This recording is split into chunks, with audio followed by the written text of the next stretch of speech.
Welcome students, we continue with our 4.1 exercise, that is from quadratic equation, and you see we have made quadratic equation in both the cases. It means if two cases are given और हम लोग दो variable ले रहे हैं तो हमने दोनों वेरिएबल में क्वाड्रेटिक इक्वेशन बनाने की ट्रिक सीखी है या कॉन्सेप्ट सीखा है.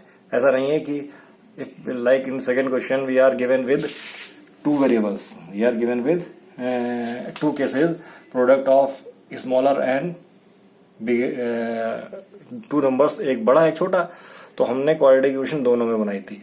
ऐसे ही फर्स्ट क्वेश्चन में हमने क्वाड्रेटिक इक्वेशन दोनों में बनाई थी, लेंथ में भी बनाई थी, ब्रेड्थ में भी बनाई थी. तो आपको ये चीज समझ में आनी चाहिए, कॉन्सेप्ट बिल्डिंग क्लासेस चल रही है, ना कि solution making. Solutions are available everywhere, solution हर जगह अवेलेबल है, सॉल्यूशन तो आपको हर जगह मिल जाएगा. यहाँ पे कॉन्सेप्ट बिल्डिंग क्लासेस की तरीके से मैं लेके चल रहा हूँ आपको, तो यहाँ पर भी हम वही करेंगे.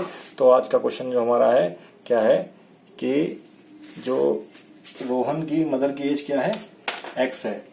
Late the age of the mother Rohan mother age क्या है, लेट एक्स ईयर्स ले ली हमने, बी एक्स. अच्छा, तो रोहन की एज क्या हो गई वो हमने ले ली,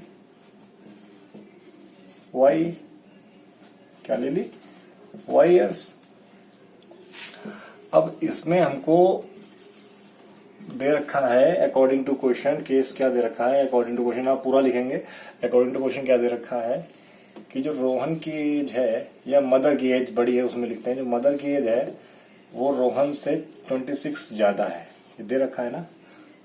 तो मैं जो दो वेरिएबल की बात कर रहा था, क्या कर रहा था कि एक तो हम x की वैल्यू ये ले सकते हैं, एट द सेम टाइम हम y की वैल्यू भी ये ले सकते हैं. ठीक है, मैं ये चीज बताने की कोशिश कर रहा था. तो हम दोनों केसेस देखेंगे. अब क्या दे रखा है, आफ्टर 3 इयर्स, क्या दे रखा है, आफ्टर 3 इयर्स, 3 साल के बाद क्या केस बन रहा है, आफ्टर 3 इयर्स. आफ्टर 3 इयर्स क्या केस बना, जो मदर्स एज थी हमारी, जो मदर्स एज थी वो भी x+3 हो गई होगी, और जो रोहन्स एज रही होगी वो भी 3 साल बढ़ गई होगी. इसमें तो किसी को कोई डाउट नहीं होना चाहिए भाई. अगर आज मेरी उम्र 35 साल है तो 3 साल के बाद 38 ही होगी, 38 होगी. अगर आज आपकी एज 16 ईयर्स है तो 3 साल के बाद उसमें 3 बढ़ जाएगा, उसमें कोई डाउट नहीं है. तो अकॉर्डिंग टू क्वेश्चन अगेन कि दोनों की एज का जो प्रोडक्ट है, दोनों की एज का जो प्रोडक्ट है वो कितना दे रखा है, 360 दे रखा है. नो डाउट 360 दे रखा है. अब अगर हम पुट या रिप्लेस है, इसको हमने अगर क्या मान लिया, 1 मान लिया, तो लिख देंगे रिप्लेस व्हाट, x. तो क्या मिल गया, y प्लस 26 प्लस 3 ने x की क्या वैल्यू रख दी. अच्छा, तो 360. अब जब मैं इसको करूंगा तो ये क्या हो जाएगा, y प्लस 29 और ये y प्लस 3, 360. अब देखो y स्क्वायर 29 और ये 32 डायरेक्ट लिख सकता हूं भाई, 29 30 लिख देता हूं. अच्छा, 29y और 3y प्लस क्या आएगा, 29 क्या आएगा, 87. अच्छा देखो, अब y स्क्वायर ये क्या हो गया 32y, और ये आके यहाँ माइनस हो जाएगा किसमें से, 87 में से. 87 में से माइनस हो जाएगा तो क्या आएगा मेरे पास, 273 इक्वल्स टू 0. और क्या लिखेंगे, where y is Rohan's age. ये पक्का लिखेंगे, where y is Rohan's age. ये आप पक्का लिखोगे, ये आप पक्का लिखोगे, where y is Rohan's age. ठीक है. अच्छा, अब आप एक चीज ये देखो कि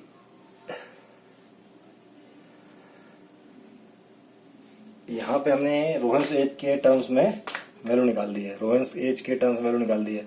लेकिन अगर हम एक्स की में निकाला होता तो अगर मैं यहाँ लिखता क्या, इसके आगे, कहाँ से लिखता, इसके आगे, मैं यहाँ क्या लिखता, रिप्लेस वाई। मैंने रिप्लेस वाई किया होता, जब मैंने रिप्लेस वाई किया होता तो मैं वैल्यू यहाँ पे रखता, वैल्यू तो क्या आता मेरे पास एक्स ये, और जब मैं वैल्यू यहाँ पे रखता क्या रखता, एक्स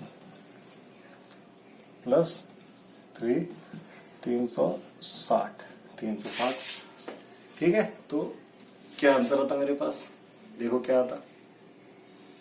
अच्छा 1 मिनट और, यहाँ पे क्या होता, ये x माइनस 26 होता बेटा, थोड़ा गड़बड़ हो गया है।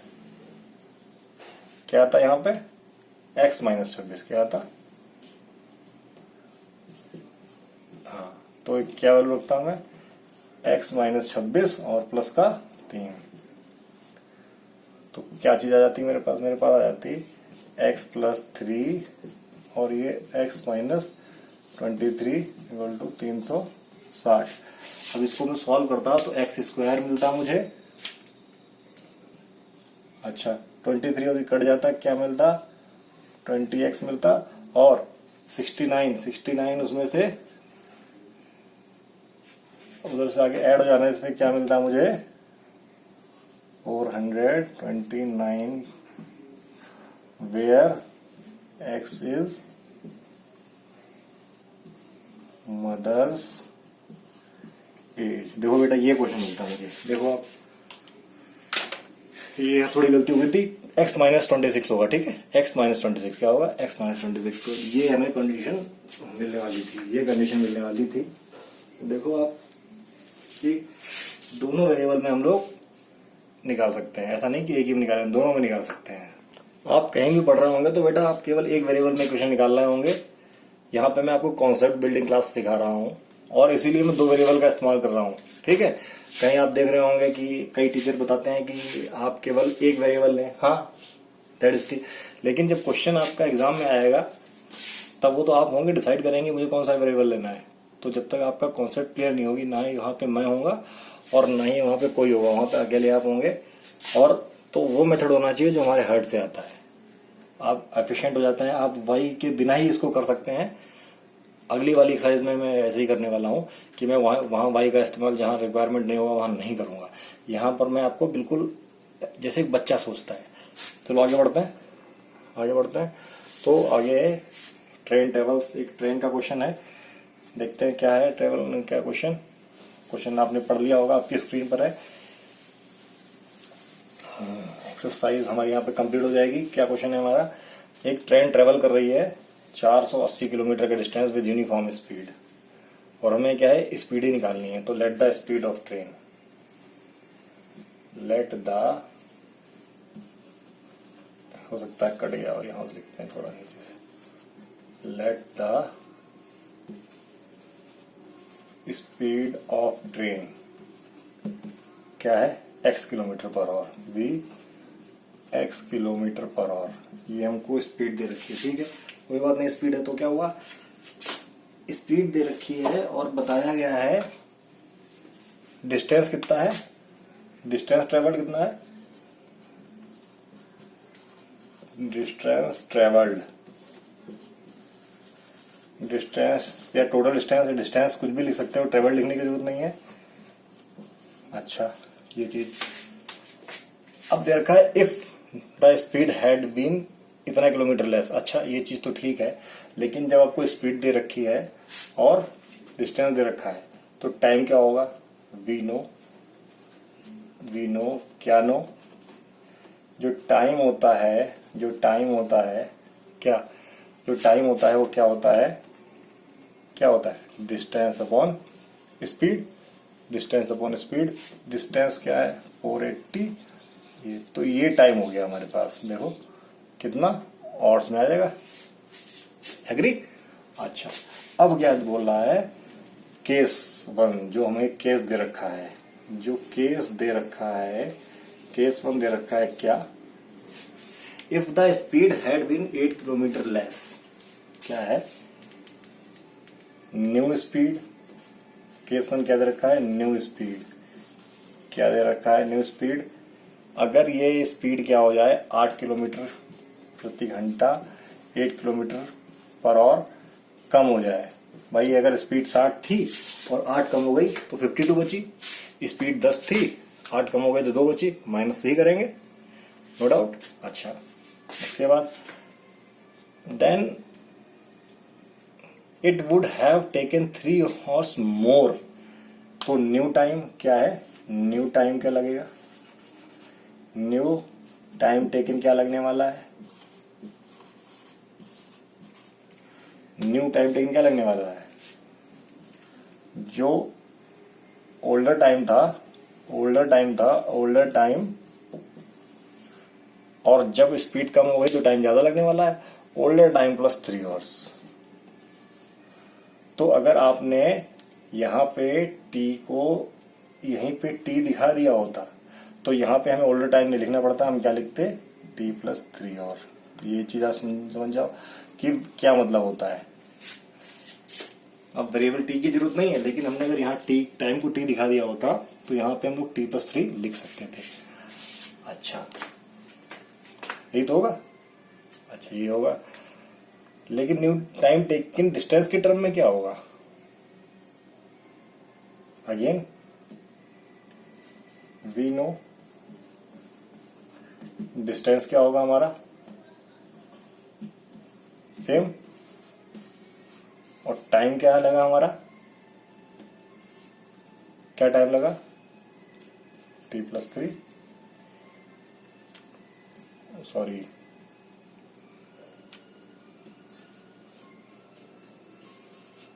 ये भाई टाइम तो हमारा ही लगा, टाइम तो यही लगा।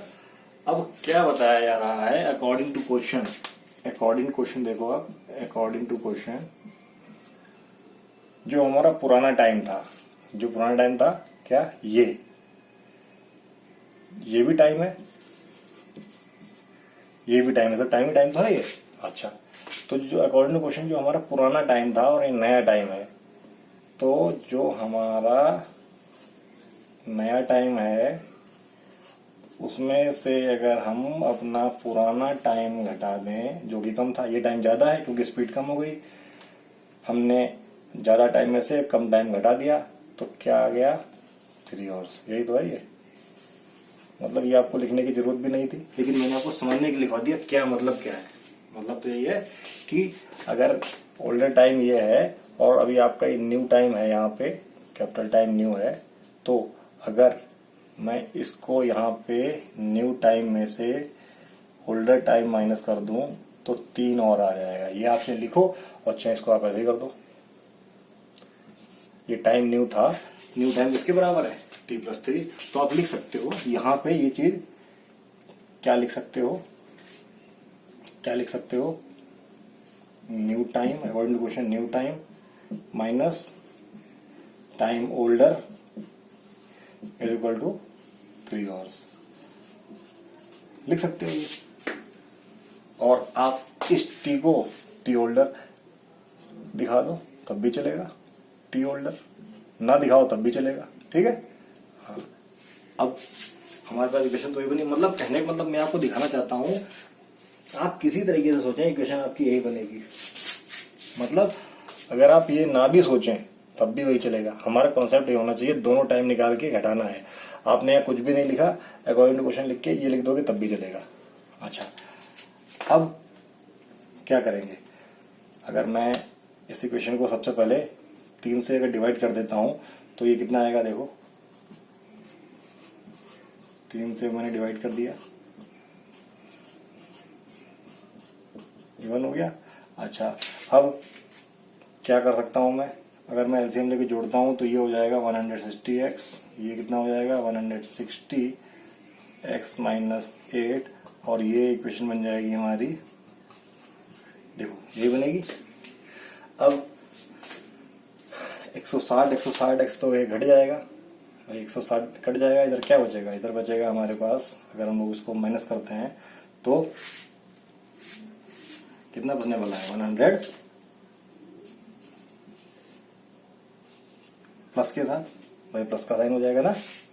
अच्छा, और इधर क्या बचेगा, एक्स स्क्वायर माइनस 8x, सारी चीज़ें हम एक तरफ लेके जाएंगे तो क्या बचेगा मेरे पास, x square minus 8x minus 1280 equal to 0, और where x is equal to the speed of what, train, x is equal to speed of train, x is equal to speed of train, ये हमारा answer बचेगा।